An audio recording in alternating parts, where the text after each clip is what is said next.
মৰিজাজি দলগাঁৱৰ নামঘৰত 100 বছৰ গৰকা ঐতিহাসিক নৱগ্ৰহ পূজা ও হোমযজ্ঞ অনুষ্ঠিত। টিয়কৰ মৰিজাজি দলগাঁৱৰ নামঘৰত সমূহ দলগাঁওবাসীৰ উদ্যোগত আজি ঐতিহ্যমণ্ডিত শ্ৰী শ্ৰী নৱগ্ৰহ পূজা ও হোমযজ্ঞৰ লগতে মহাপুৰুষীয়া এভাগী অংকীয়া ভাওনাৰ আয়োজন কৰা হৈছে। অসমৰ বিভিন্ন প্ৰান্তৰ পূজাৰী তথা ভক্তই উক্ত হোমযজ্ঞত অংশগ্ৰহণ কৰিছে। উল্লেখযোগ্য যে প্ৰায় 100 বছৰ গৰকা এই হোমযজ্ঞভাগী উক্ত অঞ্চলত প্ৰতি 2 বছৰৰ মূৰে মূৰে ৰাইজে অনুষ্ঠিত কৰে আৰু এই হোমযজ্ঞ আৰু মহাপুৰুষ শ্ৰীমন্ত শংকৰদেৱ বিৰচিত ৰুক্মিণী শৰণ ভাওনাভাগ অনুষ্ঠিত কৰি সমগ্ৰ অঞ্চলৰ কুশল কামনা কৰে অঞ্চলবাসীয়ে। সেই উদ্দেশ্য আগত ৰাখি পূৰ্বৰ পৰম্পৰা অটুট ৰাখি এই বৰ্ষতো ইতিমধ্যে নৱগ্ৰহ পূজা সমাপন কৰি হোমযজ্ঞ আৰম্ভ কৰিছে আৰু নিশালৈ যি অংকীয়া ভাওনা প্ৰদৰ্শন হ'ব সমূহ কাৰ্যসূচীতে সকলো ৰাইজৰ উপস্থিতি আৰু সহযোগিতা কামনা কৰিছে উদ্যোক্তাসকলে। ইপিনে এই ঐতিহাসিক হোমযজ্ঞ আৰু সুচাৰুৰূপে অনুষ্ঠিত কৰিবলৈ বিশেষকৈ পূজাগৃহভাগ সম্পূৰ্ণ কৰি দিবলৈ আজিৰ এই পবিত্ৰ মজিয়াৰে পৰা ৰাইজে চৰকাৰলৈ আহ্বান জনায়।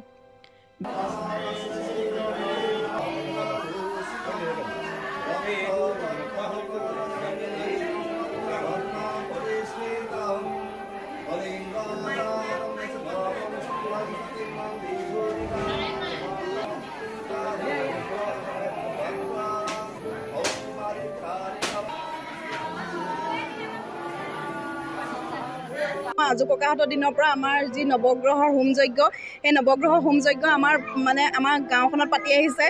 আমাৰ মনত থকা পৰা 1999 চনত 4দিনীয়া কাৰ্যসূচীৰে পাতিছিলে। তাৰপৰা আমাৰ 2006 চনত সদৌ অসম ভিত্তিত পাতিছিলে। তেতিয়া আমাৰ 4 সত্ৰৰ সত্ৰাধিকাৰ মহাপ্ৰভু আমাৰ ইয়াত উপস্থিত আছিলে। তেওঁলোকে আমাক কৈ থৈ গৈছিলে যে 2 বছৰ মূৰে মূৰে ইয়াত হোমযজ্ঞ আপোনালোকে কৰি থাকিব গাঁওখনৰ মংগলৰ কাৰণে ব্ৰাহ্মণ মহাসভাৰ। আমাৰ কৰি থকা হৈছিলে মাজত ক'ভিডৰ কাৰণে বা কিছু অন্যান্য ক্ষেত্ৰত আমাৰ এইটো পেণ্ডিং হৈ গ'ল। সেইকাৰণে আমাৰ কৰা হোৱা নাছিলে। এতিয়া আমাৰ সমূহ দগাঁও পচকীবাসীয়ে আলোচনা কৰি আকৌ যজ্ঞভাগ আজি আমাৰ পাতিবলৈ আমি সিদ্ধান্ত ল'লে। সেইমৰ্মে আমাৰ সেইফালে হোমযজ্ঞ চলি আছে। ৰাতিলৈ আমাৰ যিভাগ আজু ককাহঁতৰ দিনৰ পৰা মানে ব্ৰজাৱলী যিভাগ অংকীয়া নাট, সেই অংকীয়া নাটভাগ আমাৰ ৰাতিলৈ অনুষ্ঠিত কৰা হ'ব।